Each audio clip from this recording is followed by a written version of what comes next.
जय श्री कृष्ण, जय श्री कृष्ण, जय श्री कृष्ण। जय राधा रानी की जय, जय सिया रामचंद्र की जय, जय वैष्णो माता की जय, जय खाटू श्याम की जय। आज आमी श्रीमद् भगवद गीतार सप्तम अध्याय विज्ञान योग श्लोक 19 पाठ करছি। बहुनाम जन्मनाम अन्ते ज्ञानवान माम प्रपद्यते वासुदेवः सर्वम इति सा महात्मा सुदुर्लभः। অনুবাদ। এখানে শ্রীকৃষ্ণ অর্জুনকে বলছেন, হে অর্জুন, বহু জন্মের পর তত্ত্বজ্ঞানী ব্যক্তি আমাকে সর্বকারণের পরম কারণ রূপে জেনে আমাকে আমার শরণাগত হয়। সেই রূপে মহত্তা অত্যন্ত দুর্লভ। তাৎপর্য হচ্ছে এখানে ঠাকুর এটা বলতে চেয়েছেন কি অনেক অনেক জন্ম, আমাদের তো অনেক অনেক জন্ম হয়, সেই যেমন তোমার জন্ম হয়েছে, আমার জন্ম হয়েছে, কিন্তু আমার মনে আছে অর্জুন, তোমার মনে নেই। সেই বহু বহু জন্মের পরে জীব তখন আমাকে শুদ্ধ রূপে আমার জ্ঞানকে সে প্রাপ্ত হয়। তার পারমার্থিক উপলব্ধির চরম লক্ষ্য হচ্ছে আমি, আমার কাছে সে আসে, আমার চরণে সে আসে, আর সেটাই হচ্ছে ভক্তিযোগ, সেটাই হচ্ছে ভক্তিযোগ।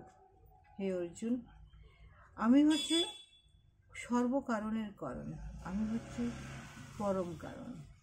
আমার কাছে আসাই সমস্ত জীবের পরম লক্ষ্য, কেননা আমি সব কিছু করি, আমি সব কিছু করি, আমি সব কিছু করি।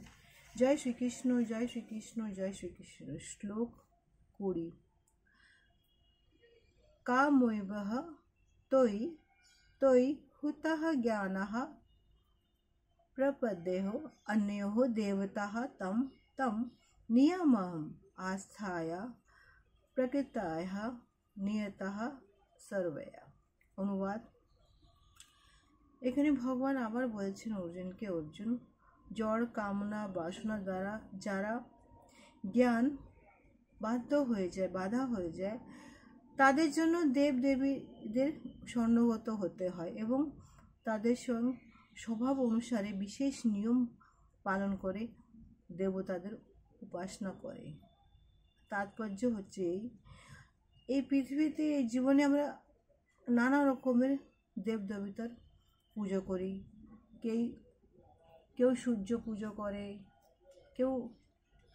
কেউ গ্রহ পুজো করে, কেউ শনি পুজো করে, কেউ মাকে পুজো করে, কেউ শিবকে পুজো করে, কেউ ব্রহ্মাকে পুজো করে, নানা দিকে নানা রকমের পুজো। এখানে ঠাকুর বলছে সবার লক্ষ্যটা কি আমি যেন সুস্থ সুরে শান্তিতে থাকতে পারি, আমার সংসারে সুস্থ শান্তিতে থাকতে পারে। কিন্তু কথা হচ্ছে এটা কি বিশেষ কোনো উদ্দেশ্য সাধনার জন্য দেবদেবতার জন্য ভগবানকে সে পুজো করে। কিন্তু যারা শুদ্ধ ভক্ত, যারা জানে কি আমাদের সুখ, আমাদের ধর্ম, আমাদের সব কিছু শ্রীচরণেরতে, তারা শুধু আমাকে পুজো করে। যেখানে বলার মিনিং হচ্ছে এটা, যখন মানুষের মনের মধ্যে একটা সন্তুষ্টি আসে কি আমার আর কিছু লাগবেই না, এই সুখ দুঃখ মায়া মমতা, ছেলে মেয়ে বউ বাচ্চা সব শ্রীকৃষ্ণ, সব তার চরণে, তখনই সে আমার কাছে আসে। আমি হচ্ছি সব কারণের পরম কারণ, আমি হচ্ছি সব কিছুর অধীশ্বর, আমি সব কিছু। জয় শ্রীকৃষ্ণ, জয় শ্রীকৃষ্ণ, জয় শ্রীকৃষ্ণ।